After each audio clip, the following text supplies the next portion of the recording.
बानी पीटीआई इमरान खान को इतना बड़ा रिलीफ मिल जाएगा और इतने बड़े केस में उस्मान डार के घर के बाहर फिर पुलिस खड़ी हुई है और उनकी वालदा ने आज कागजात नामजदगी जमा करवाना था।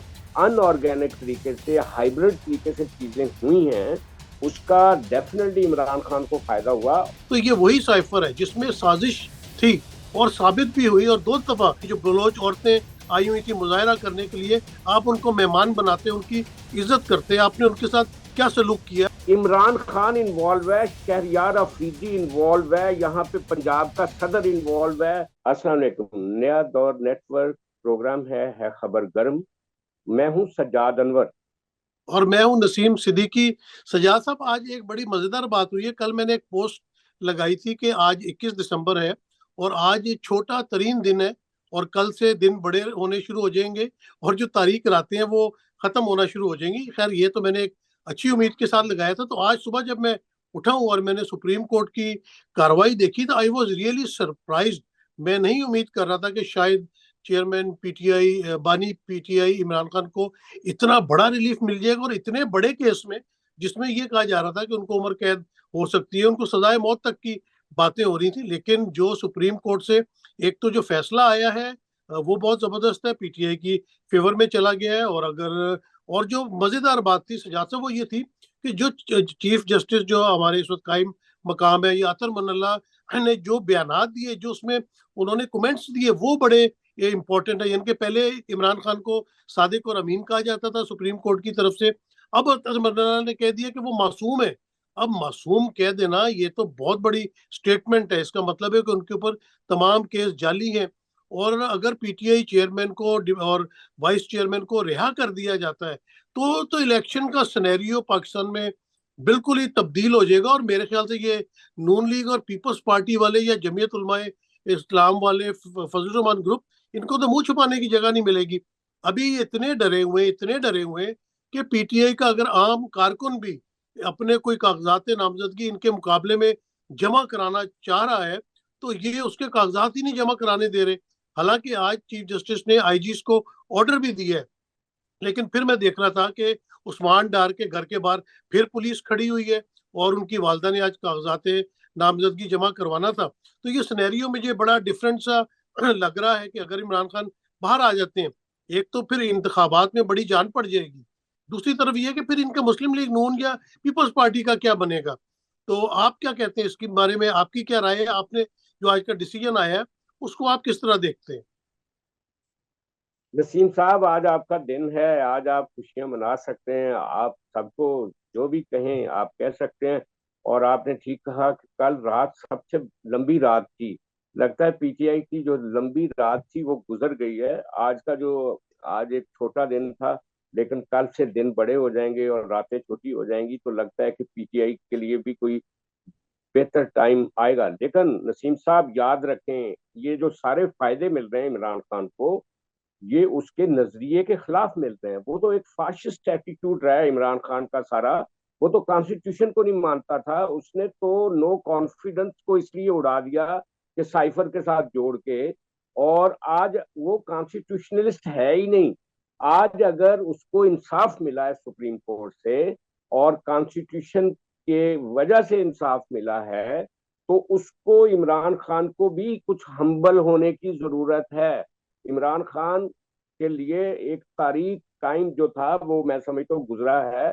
नो डाउट उनके खिलाफ कुछ फैसले ऐसे किए गए जल्दी में, हेस्ट में, जिनके लिए पूरा मवाद भी नहीं था, पूरे गवाह भी नहीं थे। लेकिन उनको चूंकि किसी ने कहा था कि नाहल कर दो तो कर दिया गया, किसी ने कहा कि मियां नवाज शरीफ के सारे केस माफ कर दो तो कर दिए गए।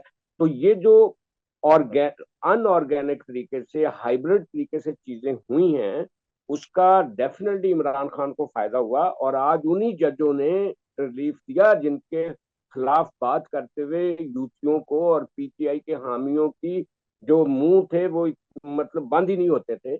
आज उन्होंने इतनी शानदार, मतलब एक मैं समझता हूँ कि जस्टिस दिया है पीटीआई के लिए। ना सिर्फ ये कि उन्होंने कहा कि ये जो साइफर है, साइफर तो उस वक्त खत्म हो गया था जब वो डी कोड हो गया था।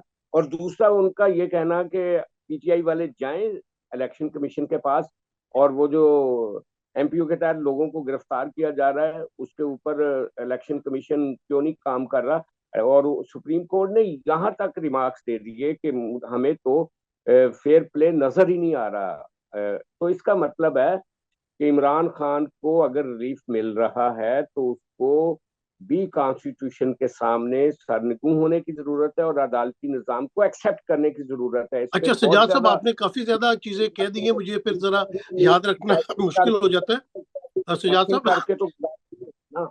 जी जी सजाद साहब, इसमें देखिए दो पहलू है आपकी जो आपने गुफ्तगू की है। अगर इतने बुरे हालात में भी यानी कि पीटीआई जो है वो इदारों के खिलाफ जिस तरह बात करती है, आपने जिक्र किया, और फिर भी अगर लॉ को मद्देनजर रखते हुए, आइन और कानून को मद्देनजर रखते हुए सुप्रीम कोर्ट ने रिलीफ दिया है, तो इसका मतलब है कि पीटीआई अनकॉन्स्टिट्यूशनली कोई काम नहीं कर रहा। आपने अदम एतमाद की जिक्र किया, तो ये वही साइफर है जिसमें साजिश थी और साबित भी हुई, और दो दफा कौमी सलामती के इजलास में कहा गया कि ये पाकिस्तानी निज़ाम के अंदर या कारोबार के अंदर एक मुदाखलत थी, और मुदाखलत भी किसके लिए? एक वजीर आजम के लिए। तो मेरे ख्याल से इमरान खान ने सही किया कि साइफर जब डी कोड हो गया तो उसको अवाम के सामने लेके आए। जब आपके मुल्क के ऊपर हमला होता है, बालाकोट में हमला होता है, तो क्या अब आप इस बात को छुपा के रखेंगे कि भारत ने पाकिस्तान पे हमला कर दिया? नहीं जी, ये पाकिस्तान की सालमियत के खिलाफ है, इस बात को नसीब छुपा लो। जो चीज पाकिस्तान के खिलाफ नसीब जाएगी, आपको उसको आवाम को बताना पड़ेगा। फिर इमरान खान ने कॉन्स्टिट्यूशनली पंजाब असेंबली उनकी जमाने में चीफ मिनिस्टर ने डिसॉल्व की, 90 दिन के अंदर इलेक्शन बनते थे खैबर पख्तूनख्वा और पंजाब में।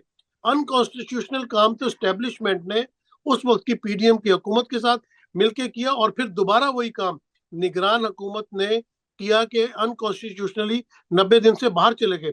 तो सिर्फ इमरान खान पे इल्जाम नहीं लग सकता। ये क्या करते फिर रहे आज आप देख लें कि किस तरह नसीब फस्तायत साहब मचाई हुई है खैबर पख्तूनख्वा में, पंजाब के अंदर पुलिस गर्दी जो चल रही है, लोगों से कागजात छीने जा रहे हैं। क्या ये बनाना रिपब्लिक है? ये कोई अफ्रीकन कंट्री है?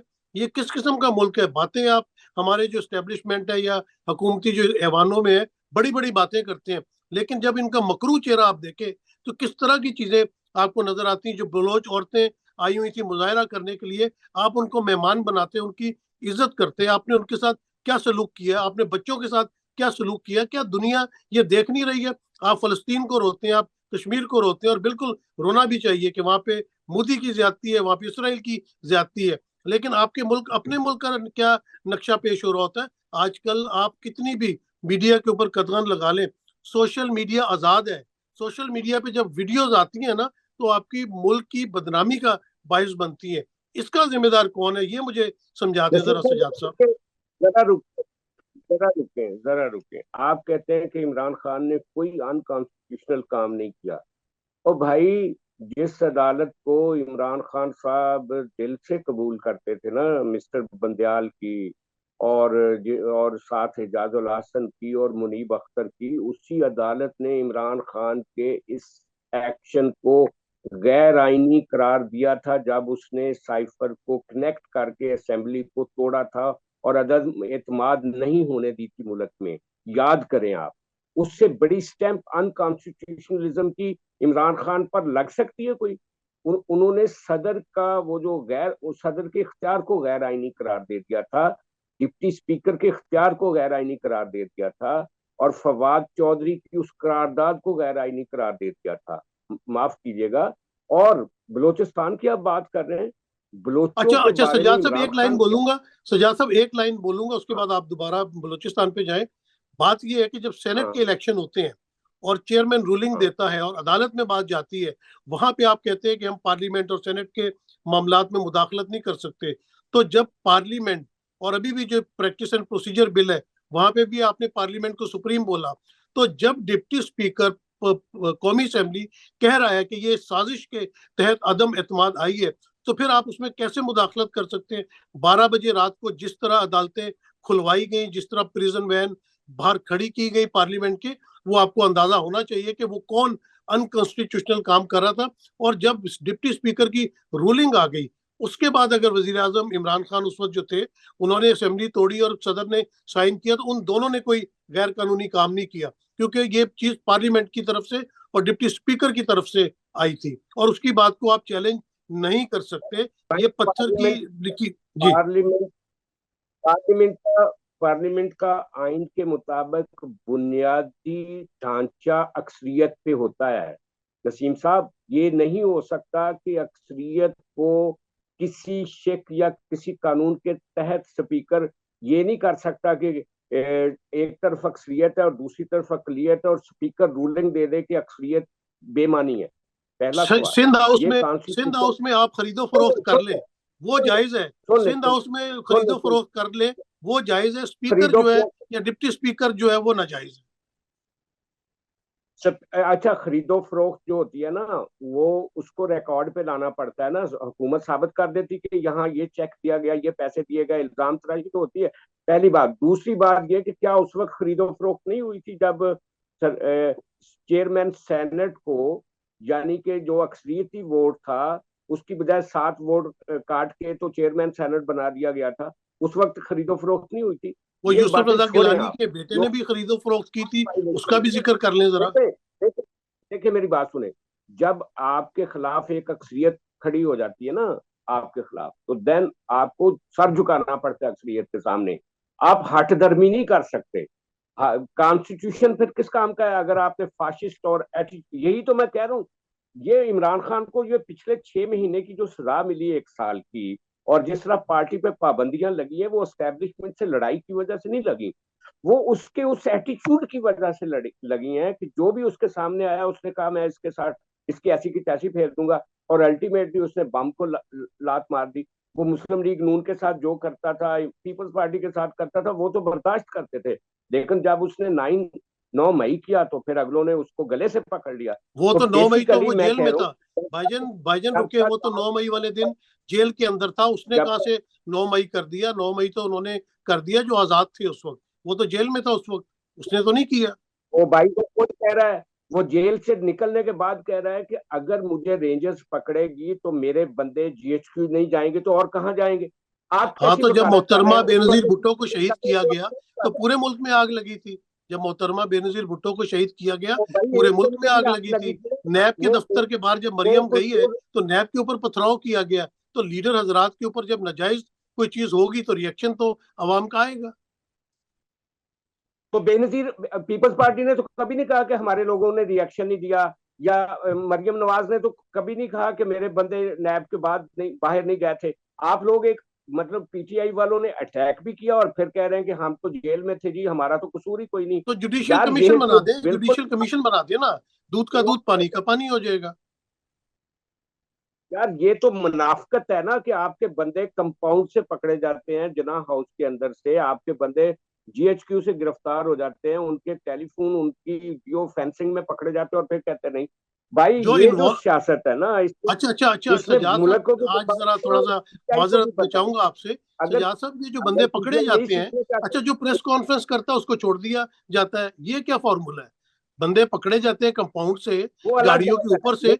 उसी गाड़ी के अंदर अंदलीब अब्बास थी, एक ही गाड़ी में अंदलीब अब्बास थी, उसी गाड़ी में खतीजा शाह थी। खतीजा शाह अभी तक अंदर है। अंदलीब अब्बास को आपने प्रेस कॉन्फ्रेंस करवा दी। फिर मुझे बता दे कि आइन और कानून और ये सारी बातें जो आप कर रहे हैं ये कहाँ पे स्टैंड करती हैं?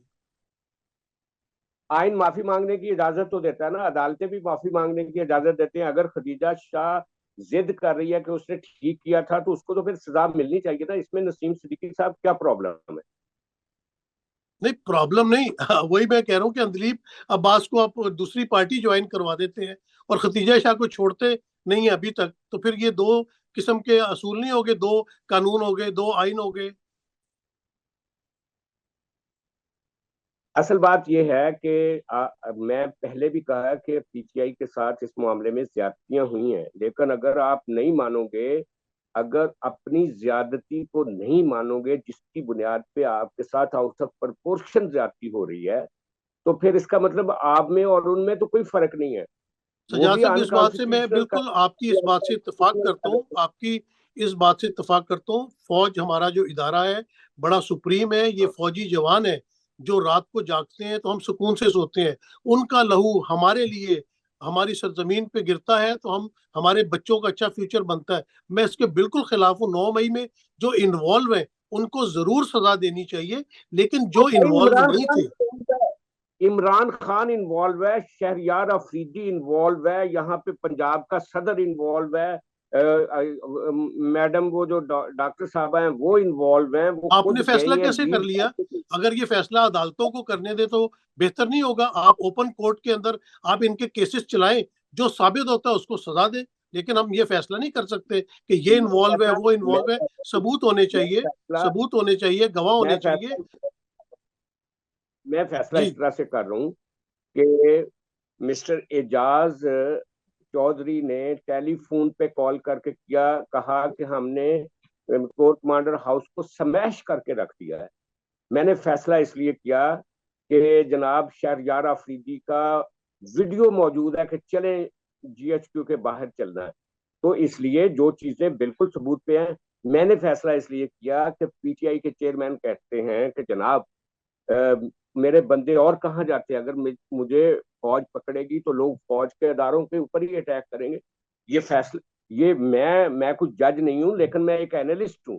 मैं इन बातों का तजिया कर सकता हूं कि ये लोग गए और अब मुकर रहे हैं, अब जान छुड़ा रहे हैं कि हम तो गए ही नहीं और ये कोई और साजिश थी। यार ये तो सीधी सीधी पॉलिटिकल भी और समाजी भी और हर तरह की मुनाफकत है जो पीटीआई कर रही है। सजाद साहब, इस ऑडियो और वीडियो की अदालत में क्या वैल्यू है? आप बाबर सत्तार साहब ने जो ऑडियोज लीक के ऊपर केस सुन रहे हैं, उसमें आपने देखा है कि हुकूमत का और इदारों का किस तरह तमस्खर उड़ रहा है, किस तरह उनके सवालों के जवाब नहीं दिए जा रहे। तो ये ऑडियो वीडियो फेक वीडियोस बनाना ये तो कोई मुश्किल काम नहीं है। वही बात है ना कि जब तक ये चीजें यार अदालत में साबित नहीं होती, प्रॉब्लम जब ये तक है आप किसी को प्रॉब्लम ये मुजरिम नहीं है कह सकते। प्रॉब्लम ये है नहीं, प्रॉब्लम ये है कि आपके साथ जब भी बात होती है हम माजी में चले जाते हैं, हम फॉरवर्ड लुकिंग बात नहीं कर पाते। असल सवाल ये है कि आज का जो सुप्रीम कोर्ट का दिन गुजरा है और आज जो पीटीआई को इतना बड़ा रिलीफ मिला है, क्या उसके बाद पीटीआई कुछ सीखेगी, कुछ आगे बढ़ेगी, कोई फॉरवर्ड लुकिंग उसकी उसमें तब्दीली आएगी, या वो उसी तरह की पीटीआई रहेगी जैसी आप गुफ्तगू कर रहे हैं? तो ये तो फिर इसका मतलब है कि ये तो कहीं आगे बढ़ने वाली बात नहीं है, चीजें वहीं की वहीं रुकी रहेंगी। सजाद साहब, आपने अभी थोड़ी देर पहले अक्सरियत की बात की थी। जो भी पीटीआई बानी चेयरमैन का स्टाइल है वो अक्सरियत को पसंद है। उनकी पॉपुलैरिटी 70 to 75% है। इसका मतलब है कि पाकिस्तान के बाशऊर अवाम और नौजवान उनके इस एटीट्यूड को पसंद करते हैं, क्योंकि उनमें मुनाफकत नहीं है। वो डायरेक्ट बात करते हैं और अपनी बात से पीछे नहीं हटते, और जो बात कहते हैं उसके ऊपर स्टैंड लेते हैं। उन्होंने कहा मैं मुल्क नहीं छोड़ूंगा, मैं उस मुल्क के लिए जान कुर्बान करूंगा। जेल काट रहे हैं ना, तो वो अस्पताल जा रहे हैं ना, वो बैरून मुल्क इलाज जाने के लिए बात कर रहे हैं। तो उनका जो स्टांस है उसको लोग पसंद करते हैं, और अक्सरियत अगर उनकी चीजों को पसंद कर रही है तो मेरे ख्याल से हमें कोई एतराज नहीं करना चाहिए इस बात पे। मुर्रख मुर्रख लिखते हैं कि एक मकबूलियत मुस्बत होती है, एक मनफी मकबूलियत होती है। एक मकबूलियत हिटलर की भी थी। वो हिटलर जिसने सारी दुनिया के साथ जंग शुरू कर दी थी और अल्टीमेटली एक तय खाने में उसको खुदकुशी करनी पड़ी, वो भी बहुत मकबूल था। अगर आपने हिटलर बनना है या नेल्सन मंडेला बनना है, नेल्सन मंडेला जो था उसने जेल काटी थी, वो बहुत पॉपुलर था, वो बहुत बड़ा लीडर था, लेकिन उसने जेल से आने के बाद लोगों के साथ मुफाहमत की। इसके बावजूद के लोगों को नफरत थी वहां पे वाइट गोरे के खिलाफ। लेकिन लीडर जो होता है ना, वो जख्मों को भरता है, जख्मों को बड़ा नहीं करता। और हिटलर का अंजाम जो हुआ कि आज उसका नाम तारीख में बहुत बुरे लफ्जों में लिया जाता है, बट वो बहुत पॉपुलर था। तो सज्जाद साहब, आपने हिटलर हिटलर एक फौजी आपने हुक्मरान प्लेस था। करना तो एक फौजी आपने हुक्मरान कहा था, प्लेस किसी कर। फौजी हुक्मरान के साथ आप अगर हिटलर को कंपेयर करें फिर तो बात बनती है। बात यह है कि हिटलर फौजी फौजी यानी नहीं कि था, बात सियासतदान सुनिए। चोरी कर हिटलर लें, मकबूल करप्शन कर आदमी लें, था, जीत इस के मुल्क आया को हुआ था। खोखला कर दिया, आवाम को नंगा कर दिया, आवाम के मुंह से दो वक्त की रोटी छीन ली। लेकिन आप कहते हैं इमरान खान उनको बुरा ना कहे, चोर को चोर ना कहे, डाकू को डाकू ना कहे, जो करप्शन कर रहे हैं उनको करप्शन करने दी जाए। तो ये तो नहीं हो सकता। पॉपुलर लीडर वही होता है जो आवाम के सेंटीमेंट्स का ख्याल रखता है। और मेरे ख्याल से बानी चेयरमैन के जो सेंटीमेंट्स है वो आवाम को ज्यादा पसंद आते हैं, क्योंकि मैंने ये देखा है कि जब से रिजीम चेंज हुई है तो लोग इमरान खान से मोहब्बत से ज्यादा जो है वो पीडीएम के आने की नफरत की वजह से इमरान खान के साथ खड़े हैं। तो ये तो अवामी सेंटीमेंट है, हम इसको हिटलर के साथ नहीं मिला सकते। वो तो एक फौजी आमिर था, किसी फौजी आमिर के साथ आप उसको मिला दें। लेकिन वैसे खान साहब तो वैसे इस वक्त पॉलिटिक्स कर रहे हैं और अपनी वैसे पॉलिटिक्स में हिटलर फौजी कामयाब है। वैसे हिटलर फौजी डिक्टेटर नहीं था, माफ करना, वो इलेक्शन जीत के आया था और जर्मन अक्सरियत उसके साथ थी और वो एक पॉपुलिस्ट लीडर था। आप उसको पता नहीं कैसे फौजी कह रहे हैं। आज के लिए इतना ही। कल फिर आपसे मुलाकात होगी। अपना सिद्दीकी साहब, बहुत शुक्रिया। थैंक यू, बहुत शुक्रिया, शुक्रिया।